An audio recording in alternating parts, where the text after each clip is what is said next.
Hello, my wonderful people. Good morning, good afternoon, good evening, good night, depending on your time zone or anytime you are coming across this platform, Linda's TV show.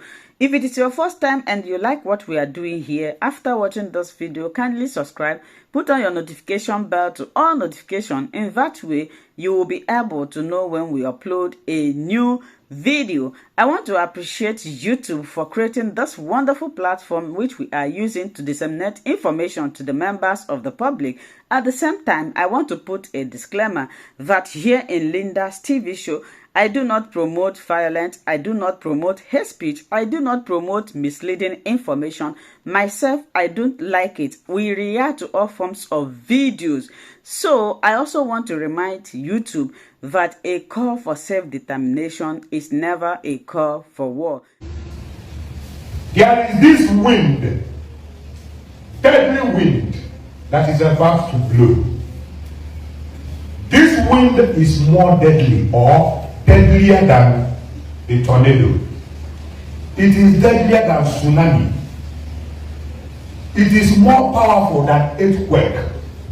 It will consume more than all these natural disasters I just mentioned. And then not gonna consume, but man.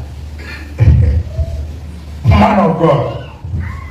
I am not preaching about repent for the kingdom of God is at hand. And I'll put it can they preach it. I'm not preaching to you. Jesus is coming soon. If he comes, where will you be? I'll put it in the preach you go. What did they preach like that 2,000 years ago? I cannot. The Christian, what I'm preaching now is not repent for the kingdom of God is at hand. I'm not where they preach you. And I know who. The way God Jesus is coming very soon. Where will you be? Over here can they preach? If they preach, you came in before Jesus now in the church. And we're making it. Yeah. Nkama ndi mwana amaho. Mbuju weja kwa se Anambra State. Oh, come, you do Nkama times 7. Come now, we're going to can't get them about few weeks to come. Can't get them a few months to come. Abroad, when Jesus comes, where will you be? I'm asking back this wind did not blow. When it comes, I'm not where you will be. Because your wife will go on there and then go to her. They will go to Tobo. Powerful man of God. I don't give up about you once. Very soon. So, they will. Umana before Bakasi Abia, and when they have to had a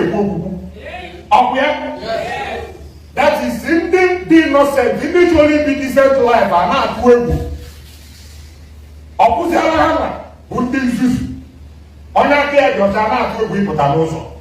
Manahama, nobody again. Here can he can again. Nadia. I got on my DK. Now, don't be surprised now your daddy GO. He can't date. Because I can confess. Okay? I can call you a gentle Bama. Ever will go to see the mother where talk on a church. I know this is the day of God, the day of God. Woo! Very soon, your daddy GO. I can put on you looking. Or then to watch a body gas around the mother. To watch a neighbor have a boy, never on altar. They will put a skeleton on the regular very soon. So, give up that the GO. He basically that's now mad key to wherever. He gave him mad wherever getting over church again. Very soon. More like a Hebrew, where we are. Am I saying it because now like people don't want is your blood? Who's what you know? It will become a woman as red. Anything can happen. Oh, we can't happen in Kebakasi. Money carry Bakasi boys in the beginning. The man of God on the Guru on the Bakasi Guru. Did you hear that the Bakasi boys kill any man of God? They put any man of God. Okay? They have universities. They were not allowed to go there. Money and that time were power over university authorities. Our power over Khan. Our power over body and Pentecostal. PFM. Here this wind that is about to blow has power over OAIC. It has power than the authority of OAIC. Nobody, no power, no authority will be able to withstand the wind that is about to blow. Hear me again. Bakasi, Bakasi boys, I remember there will be no Obasanjo to authorize for this particular wind to do what? To stop. Nobody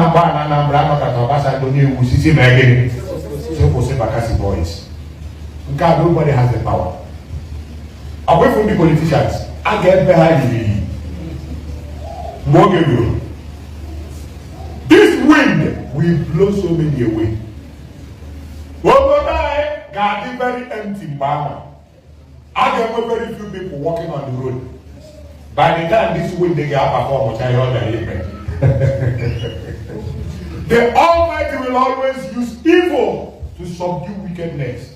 So now I got to do enough. I need to gather. Obadimpa, Itiero, Nami. Who be that person? Narakoa. Hakoa. Mobile, with the deep bagin, with the pinchonic in the Italy in Apa. Mobile. Ever can what it also do. If food that's in the wind, then I have wind, we all have fair. Okay? I get Bob on it. Shout hallelujah. Hallelujah. Came up on a church here. Video from Moon. They were very careful. Makanambama. The wind shall penetrate into churches. Okay? Yes. No one will have the power to say no. When we go to Upon again on a Sabbath worship, all on there. Yeah, who is the pastor in charge of this place? And when he came, Kuruzia, so now when he hears something wrong, but you are going before my name, I go there, decide that, decide there. I said, can you come forward? They come, now they are forward. The next thing we are now, is him Nana. Hey! They can make him awesome. Maninga, I can't get basic to be there. All no phone and never, I must stay to that time with Lord. I get basic. In the Zwosh, I get basic. In the computer Zwosh, I get basic. I'm going to name you. In the mess kidnapping, I get basic. In the mess matching, na street. And when they are there, guy, I want to obtain your phone. That day, they got a common obtaining of phones. Can I look easily? Bidu kita ina do kuwa repent e kamaka repentance go get do it 3 months. Obu no do wogi ena chanya Chineke we ke mero ga ebele. Ma ni di obu na aka ga stay go with blood. Ini di ke mege mpiacha o. Ma obu na me oge mpiacha ibubu ni sigi ga ada na. Ena no isi ga ada na. Amaro be this wind digesi. Amaro ko gesi from the north. Amaro ko gesi from the south. America is from the east. America is from the west. Maniamba buli kukuna afi kukita. Kale tornado. Okay? Yes, sir. Or kale tsunami. Or kale earthquake. So, Obuna Akagi is stained with blood. Age make is bote cleansing. Chawa ebege Aga piacha gị. Ọ bụrụ na apịacha ahụ gị after serious confession, iwu bụ n'isi gị ga-eme gị. Kewa bụ onye na-egbu ndị mmadụ kịta, na-ekidnap ndị mmadụ. Sọmụ ndị dibịa egbuo na mbifọ ụfọdụ gaa na-atakụrụ m. Ọ dịrọ peculiar to dibịa si alone. Ịfọ ka m kwụ maka ndị chọọchị kịta. Enwe some ndị dị dị anọba ha ajụọ ha ihe mere ndị agha na-ekidnap gasị ihe mere some people a na-adị ekidnap ha a na-achakwa ransom for them or from them emekwa gịnị ọ bụrụ sọ na egwu ha nọ harvest zi adị ya gịnị their organs Kedebe na wezo kansa. Ọgwụ ka eji agwọ. Ọgwụ ka eji agwọ.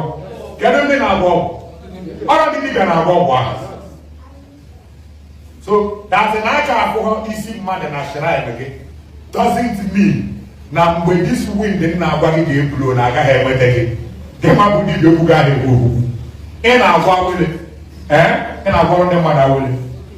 Na-agwọrọ ndị mmadụ oke ite. A na-ebugharị ya. Gwanụ m oke ite ọ ya agba agwọ kịta. Ndụ mmadụ aghara ịdị n'ime ya. O nwere ihe paatị mmadụ ga-adị n'ime ya. Ọ bụghị na-agwọrọ ndị Yahoo Boys ọgwụ. Na-agwọrọ ndị dị iche iche ọgwụ. Ndị dibịa na-agwọchara ndị men of God ọgwụ. Ụnụ amaghọ. Enwe ndị men of God chọọchị hapụ today na-ekwu. Mana e nwere dibịa ọ na-eje agwụ gịnị? Ọ na-ana akwụta it. Ụnụ amaghọ. So very soon ike niile anyị na-akpa.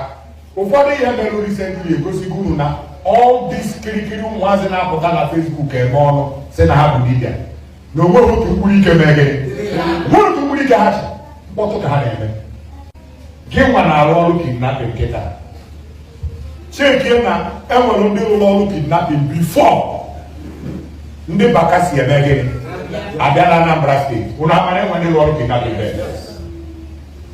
ịkwa ndụrọba kịta na-egbu ndị mmadụ enyi ha adaeze ga eze n'obodo chekie marụ na enwere ndị rụrụ ọrụ a bifo ndị baka si bịa na Anambra steeti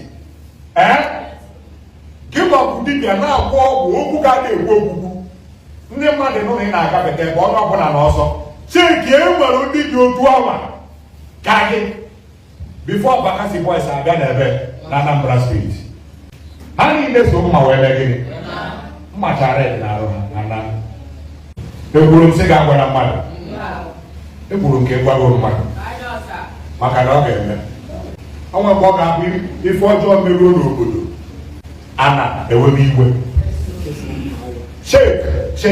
check different communities especially in Igbo land ana na-emezi gịnị na-ewe iwe n'ọtụtụ communities dị n'Igbo land n'ihi otu esi na-akwafu ọbara na-enweghị ihe o mere.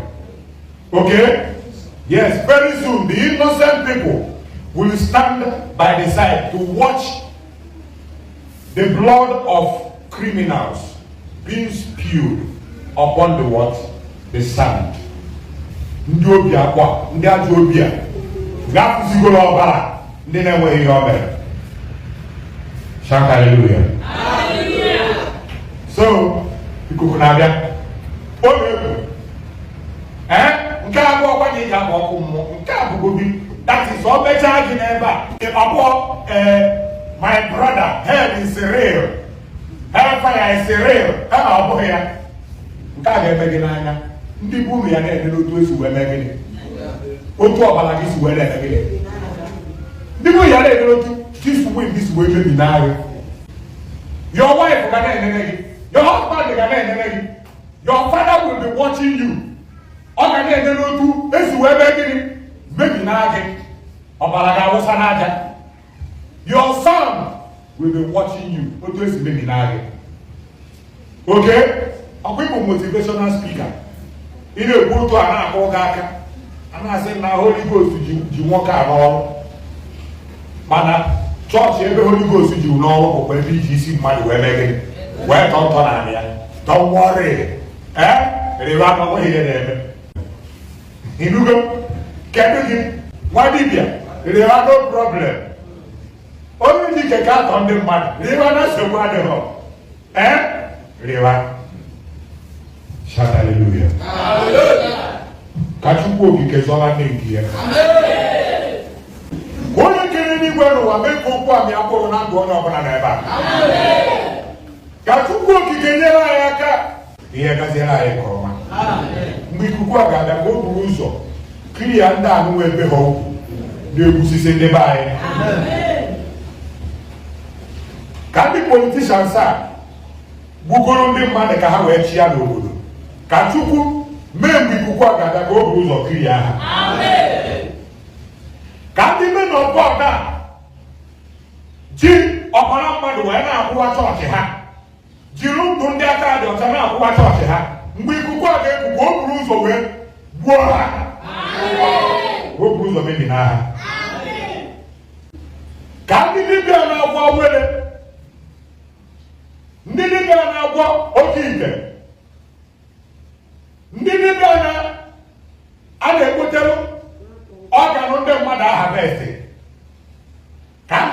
harvest ka so ga no ndị mmadụ ka ndị isi dị iche iche anụma a na-ekidnap ndị mmadụ wee na-harvest ọga ha mgbe ikuku a ga-abịa ka o buru ụzọ mebi n'agha ka ndị aka ha dị ọcha wee nwetụkwa n'udo ka ume ndụ mana ekpere mbụ karị ka nna bi n'igwe nye onye ọbụla na-eme ihe ọjọọ kịta mmụọ nchegharị ka onye ọbụla wee gbanahụ ikuku a. Thank you so much, my wonderful viewers, for watching this video together with me from the beginning to the end. Like I said before, if you like what you see here, if you like what I do in this platform, as you have finished watching this video, please hit that red button that says subscribe and put on your notification bell to all notification. In that way, you'll be able to know when I upload a new video. Share my videos, leave your comments in the comment section constructively. Until I meet your way again in my next video, I still remain your Linda's TV show. Bye-bye.